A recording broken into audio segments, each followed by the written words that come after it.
은혜가 우리와 함께하기를 소망합니다. 오늘의 말씀은 구름이 떠오를 때라는 제목으로 함께 나누길 원합니다.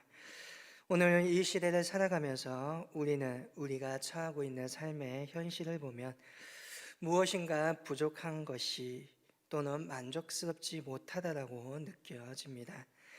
여기에서 끝나면, 여기서 조금만 더 지나간다면 무엇인가가 나아질 것처럼 보여지는데 생각처럼 그렇지 않습니다. 그러나 우리가 생각하고 있는 관점을 조금 바꾸어 보면 또한 그렇지 않을 수도 있습니다. 달라져야 할 것들, 변해야 될 것들은 나의 주변 환경이나 내가 처하고 있는 현실이 아니라 바로 나 자신일 때가 있습니다. 내가 달라져야 모든 것이 변화된다는 것입니다. 자꾸만 우리는 주변의 환경을 바꾸려고 합니다. 내가 있는 그곳에서 벗어나고자 하지요. 그러나 내가 서 있는 그곳은 지금 내가 믿음으로 이겨내야 할 곳입니다. 또한 하나님의 나라가 만들어져야 하는 곳입니다. 사도 바울이 그러하였던 것처럼 자신의 몸은 지금 현재 구속되어 불편한 감옥 속이라도 할지라도 하나님께 기도할 수 있으며 하나님의 은혜를 경험할 수 있는 곳이 되어야 한다는 것입니다. 도대체 무엇이 다른 것입니까? 환경이 다른 것이 아니라 사람 자신의 마음이 달랐던 것이지요. 우리는 현재 코로나 시대를 살아가고 있습니다. 벌써 1년여의 시간이 다 되어 간 것처럼 보여집니다. 처음에 코로나가 시작되었을 때 어떻게 생각하셨습니까? 아마 저도 그랬지만 금방 끝날 것이라고 여겼습니다. 그런데 어느덧 1년의 시간이 흘렀습니다. 코로나가 도대체 언제 끝날지도 모르겠고 끝난다고 해도 곧바로 코로나 이전에 우리가 생각하였던 그러한 일상적인 생활이 바로 돌아올 것 같지도 않습니다. 이러한 시대 속에서 오늘 우리는 어떠한 모습으로 있어야 할까요? 과연 기도하며 응답받고 기적이 일어나고 세상이 바로 변할 것 같은 그러한 믿음으로 살아가야 하는 것일까요? 오늘의 말씀은 그것이 아니라고 말합니다. 우리의 생활 속에서 삶의 자리에서 하나님을 확인하며 하나님을 기다리는 삶을 살아야 함을 강조합니다. 그것을 이스라엘 백성을 인도하며 성막 위에 떠 있는 구름 기둥과 불 기둥을 통하여 말씀합니다. 우리의 삶은 성막을 덮고 있는 구름이 이동하고 있는지 안 하는지를 살피는 삶이며 성막 위에 구름이 움직일 때까지 기다리는 삶입니다. 그것은 곧 하나님을 확인하며 살아가는 것이고 하나님을 기다리며 살아가는 삶입니다. 그리고 그 삶이 바로 참된 그리스도인의 삶인 것입니다. 오늘 15절의 말씀을 보면 성막을 세운 날에 구름이 성막을 덮었다라고 전하고 있습니다. 또 저녁이 되면 성막 위에 불 모양 같은 것이 나타나서 아침까지 이르렀다라고 전합니다. 여기에 있는 구름 기둥과 불 기둥, 하나님의 임재를 상징합니다. 하나님께서 지금 우리와 함께 하신다는 것을, 하나님께서 우리와 지금 현재 동행한다는 것을 이스라엘 민족에게 눈으로 확인시켜 주고 있는 것입니다. 그런데 이 구름 기둥과 불 기둥, 성막을 지은 이날에 처음 나타난 것은 사실 아닙니다. 이스라엘 백성들이 출애굽하던 그날부터 성막을 지금 이 순간까지 그들이 항상 보아왔던 모습입니다. 차이가 있다라면 그때는 구름 기둥과 불 기둥이 앞서가면 인도하고 지금은 이스라엘 진영 한가운데 성막 위에 임재하고 있다는 것입니다. 성막이 이제 이스라엘 진영 중심에 들어와 계심을 보여줍니다. 이스라엘 백성들이 이제 하나님이 정말 우리의 하나님, 우리 안에 거하시는 하나님, 우리와 함께 하심을 경험하고 느끼며 살아갈 수 있게 되었다는 것입니다. 그리고 그들은 이 사실을 언제 확인합니까? 바로 성막을 바라볼 때 확인합니다. 하나님의 임재, 하나님이 어디 있습니까? 성막을 바라보면 되는 것이었습니다. 지금도 하나님은 우리와 함께 하십니다. 그러면 우리는 언제 이러한 사실을 확인할 수 있습니까? 우리도 이스라엘 백성처럼 성막을 바라볼 때입니다. 오늘날 이 시대의 성막은 무엇입니까? 교회입니다. 우리가 교회를 바라볼 때 교회를 통하여서 하나님이 우리와 함께 하심을 확인할 수 있고 살아갈 수 있다는 것입니다. 언제 그러합니까? 항상 그러합니다. 16절 말씀에 항상 그러하였다라고 전합니다. 이것은 이스라엘 백성들의 광야 생활 내내 함께 하셨다는 것입니다. 그런데 민수기의 말씀을 읽어보시면 알겠지만 이스라엘 백성들이 하나님 보시기에 항상 이뻤던 아들의 모습, 딸의 모습은 결코 아니었다는 것입니다. 그들은 항상 원망했고, 그들은 우리처럼 때로는 불평했고, 그들은 하나님을 시험했고, 때로는 그들은 우상을 숭배하며 하나님을 대적하다가 광야에서 죽는 경우도 있었습니다. 그러나 그들이 이처럼 하나님께 불평하고 원망하고 대적하였어도 하나님은 단 한 번도 그들을 떠나신 적이 없다는 것입니다. 항상 그러하여 항상 하나님은 그들의 곁에 계셨습니다. 사람이 하나님을 배반하고 하나님을 떠날지라도 하나님께서는 절대로 우리를 버리시지 않으시고 떠나지 않으셨다는 겁니다. 사람이 연약하여서 늘 하나님을 배반하며 때로는 죄송합니다. 하나님으로부터 멀리 떠나가 살았지만 우리 하나님은 결코 우리를 포기하신 적이 없으셨고 떠나지 않으셨고 항상 동행해 주셨다는 것입니다. 낮이 되면 어김없이 구름의 기둥으로, 밤이 되면 어김없이 불기둥으로 나타나셔서 내가 너희와 함께하고 있다, 내가 너희와 같은 곳에 있다는 것을 확인시켜 주셨습니다. 우리 하나님이 이러한 분이십니다. 그런데 우리 하나님이 우리를 버리셨다, 하나님이 우리를 떠나가셨다는 말을 우리는 너무나 쉽게 하고 맙니다. 하나님은 결코 한 번도 우리를 버리신 적이 없는데 우리는 조그만한 시련에도 때로는 문제를 만나게 되면 하나님이 나와는 함께하지 않는 것처럼 때로는 절망감을 느끼게 됩니다. 우리는 오늘 코로나 시대 속에서 너무나 많은 변화들을 경험하고 있었습니다. 학생들은 학교를 가지 못했고 직장인들은 일하지 못하였고 우리는 교회 안에 있으면서도 함께 예배드리지 못하는 그러한 시기를, 너무나 피곤하고 힘든 시기를 살아왔습니다. 정말 두려운 것이 있다라면 이 모든 것이 끝난 후에 과연 우리가 원하였던 정상적인 상황들이 돌아오는 것이나 하는 것입니다. 대부분의 전문가들은 앞으로 역시 어려움은 계속될 거라고 말을 합니다. 너무나 많은 변화가 순식간에 우리에게 찾아왔고 우리는 너무나 속수무책으로 당해왔습니다. 이것은 경제가 부하든지 경제가 나약하든지 상관없습니다. 선진국으로 불렸던 나라들도 무참하게 깨지는 모습을 우리는 보아왔습니다. 이러한 시대 속에서 우리는 무엇을 기억하고 또한 우리의 마음에 무엇을 새겨야 하겠습니까?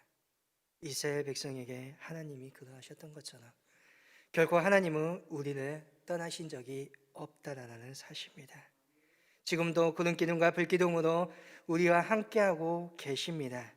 물론 모든 것이 막막하고 모든 것이 불안한 시대를 살아가고 있지만 하나님은 나와 함께 하시며 또한 그 믿음을 굳게 가지고 우리는 살아야 한다는 것입니다.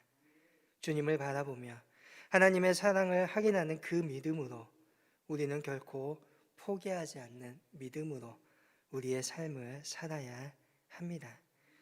오늘의 본문의 말씀 속에 이스라엘 백성들은 이러한 사실을 확인하면서 살아왔습니다. 그들은 성막을 바라보며 언제든지 구름기둥과 불기둥이 함께하고 있음을 확인할 수 있었습니다. 그래서 하나님이 나와 함께하고 계심을 확인하며 살았지요. 우리 역시 마찬가지입니다. 우리도 매일 나와 함께 하시는 그 하나님을 확인할 수 있어야 합니다. 우리도 항상 주님을 바라볼 수 있어야 되고, 우리의 삶의 중심은 교회가 되며, 또한 그 안에서 충실히 살아갈 때 하나님이 나와 함께 하심을 확인한다면 우리에겐 놀라운 힘이 있다는 것입니다. 그때 구름 기둥과 불 기둥으로 함께 하셨던 하나님이 지금 이 순간 하늘과 땅의 모든 권세를 주신 예수님이 세상 끝날까지 오늘 우리와 함께 하시겠다라고 약속하셨기 때문입니다. 주위의 환경을, 또한 내 상황을 바라보며 살지 마시고 주님을 바라보면서 믿음으로 살아가시기를 바랍니다. 교회를 사랑하며 교회를 섬기는 삶으로 살아가시기를 바랍니다. 항상 주님의 임재하는 그것을 생각하며 체험할 수 있는 믿음의 저와 여러분이 되기를 원합니다. 뿐만 아니라 우리는 하나님의 인도하심을 기다릴 수 있어야 됩니다. 오늘의 본문 말씀에서 구름이라는 단어가 계속 나옵니다. 그리고 반복이 된다는 것은 의미를 가지고 있다는 것이지요. 하나님의 임재를 상징하는 것입니다. 그러나 한편으로 그 구름 기둥은 하나님께서 이스라엘 백성을 인도하심을 나타내기도 합니다. 구름이 성막 위에 떠오릅니다. 그러면 이스라엘 백성들은 행진합니다. 이때 곧 행진하였다고 합니다. 곧은 다시 말하면 즉시 움직입니다. 구름이 떠오르며 모든 자신들이 하고 있었던 일을 중단하고 자신의 장막을 걷고 출발하였다는 것입니다. 그리고 구름 기둥이 머무는 그곳에 자신들의 진을 칩니다. 그리고 구름 기둥이 떠오는 뒤에 이스라엘 앞서 행하면 백성들이 함께 움직였습니다. 그런데 그 구름이 멈추면 이스라엘 백성들은 그곳에서 멈춥니다. 오늘의 말씀에서는 여호와의 명령을 따랐다라고 반복해서 말합니다. 이스라엘 자손이 구름이 떠오르며 행진하고 구름이 멈추면 멈추었습니다. 이 모든 것이 하나님의 명령입니다. 다시 말씀드리면 구름을 따라 움직이는 것이 하나님의 방법이었기에 그들은 그 방법에 순종하였다는 것입니다. 그런데 그 구름이 장시간 동안 한 곳에 머물러 있습니다. 그러면 이스라엘 백성들은 그곳에 계속 머물러 있습니다. 구름 기둥이 1시간 만에 다시 움직입니다. 그러면 열심히 쳤던 장막을 걷고 그들은 다시 이동합니다. 어찌 보면 인간의 계산과 방법으로 살아간다고 본다면 참으로 맞지 않는 것이지요. 그런데 하나님의 방법은 그것이 아니라는 것입니다. 오늘 말씀 속에서 우리가 걸어갈 때 우리의 삶 속에서 한 가지 중요한 원칙을 보여줍니다. 그것은 하나님이 명령하시면 하나님의 말씀이면 순종하며 살아갈 수 있어야 한다는 것입니다. 하나님의 명령, 하나님의 그 방법에는 우리가 순종해야 합니다. 구름을 따라 움직이는 것처럼 우리도 이스라엘 백성처럼 움직여야 합니다. 그런데 그 구름을 따라가는 것, 세상의 눈으로 보면, 세상의 가치관으로 보면 정말 미련하고 바보 같은 방법입니다. 어느 날은 하루 만에 텐트 치고, 다른 날은 몇 달 만에 텐트 치고, 어떤 날은 1년이 지나고 그냥 마냥 기다리게 만들 수도 있습니다. 그러나 구름이 움직임을 살피는 것이 이스라엘 백성의 모습이었고 그것이 하나님의 방법이었습니다. 그 방법이라면 답답하지만 우리 역시 따라야 합니다.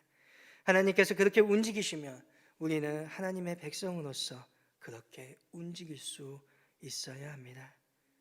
그런데 참으로 세상의 눈에는 어렵고 바보스러운 것처럼 보여지기도 합니다. 그런데 정말 반대로 생각해 보면 이것만큼 쉬운 것이 없습니다. 하나님이 쉬면 나도 쉬면 됩니다. 하나님께서 가시면 나 역시 가면 됩니다. 하나님께서 멈추시면 그냥 멈춰 있으면 되는 것입니다. 정말 중요한 것은 하나님께서 언제 움직이시는지, 하나님의 시간이 언제인지를 우리가 분별하고 기다려야 한다는 것입니다. 만약 하나님의 시간이 되지 아니었는데 내가 움직인다면 어떻게 되겠습니까? 좋은 결과가 있을까요? 결코 그렇지 못합니다. 아브라함을 보시기 바랍니다. 하나님의 때를 기다리지 못하고 하갈을 통하여서 이스마엘 아들을 낳습니다. 이것이 진정한 그의 해결책이 되었습니까? 오히려 이삭과 이스마엘은 분란을 일으킬 수밖에 없었고 그 가족은 깨어질 수밖에 없었다는 것입니다. 하나님께서 길을 열어주시지 아니하였는데 내가 길을 가면 과연 좋은 길로 갈 수 있을까요? 결코 없다는 사실입니다. 그러므로 우리는 기다려야 됩니다. 하나님의 길이 언제인지, 하나님께서 나를 인도하시는 그 시간이 언제인지 온전히 인내할 수 있어야 됩니다. 그 시간은 아무도 모릅니다. 1년이 될 수도 있고 10년이 될 수도 있습니다. 정말 그 기다리는 시간이 나의 피를 말리는 시간일 수도 있습니다. 정말 지긋지긋해서 내 마음이 갈갈이 찢어지는 그러한 시간일 수도 있습니다. 그러나 잊지 말아야 할 것은 철저하게 하나님의 그 시간과 방법을 따르고 기다려야 한다는 것입니다. 미련해 보이지만, 바보스러워 보이지만, 내가 지금 가지고 있는 힘든 문제들 때문에 빨리 하나님께서 해결해 주셨으면 좋겠지만 그 시간을 기다릴 수 있어야 됩니다. 왜냐하면 하나님께서 그 누구보다 나의 문제를 잘 알고 계시고 내가 가지고 있는 문제들의 정확한 해결책을 가지고 계시기 때문입니다. 방법은 신뢰하고 기다립니다. 성전을 바라보며 인내하며 믿음의 삶을 이루어 가는 것입니다. 그 믿음의 삶은 결국 하나님을 기다리는 것입니다. 반대로 믿지 못하는 삶이 있다면 그것은 기다리지 못하고 내가 나서서 내가 해결하리라라고 행동하는 것입니다. 시편에 있는 말씀처럼 내가 여호와를 기다리고 기다렸더니 귀를 기울이시고 나의 부르짖음을 들으시는 하나님이 오늘 우리 앞에 있기를 소망하는 것입니다. 지금 이 시대는 구름이 떠오를 때를 기다리는 시기입니다. 구름이 떠오르며 신이 나서 장막을 걷고 새롭게 출발하겠지만 이러한 기다림의 시간이 길어지면 분명 또 우리는 불안해하고 조급해 할 것입니다. 그러나 이스라엘 백성들이 그러했던 것처럼 기다리시라. 기다리는 순간 구름은 떠오르게 될 것입니다. 그리고 구름이 떠오르고 인도하게 되면 모두한 문제는 한 방에 역전될 것입니다. 암울하고 힘든 상황이지만 하나님만을 바라볼 수 있기를 원합니다. 절망하지 않고 하나님을 기다리며 하나님의 방법을 붙잡고 마침내 구름이 떠올라 하나님의 살아계심을 생생하게 경험하는 믿음의 복된 삶을 살아가는 저와 여러분 될 수 있기를 간절히 소망합니다.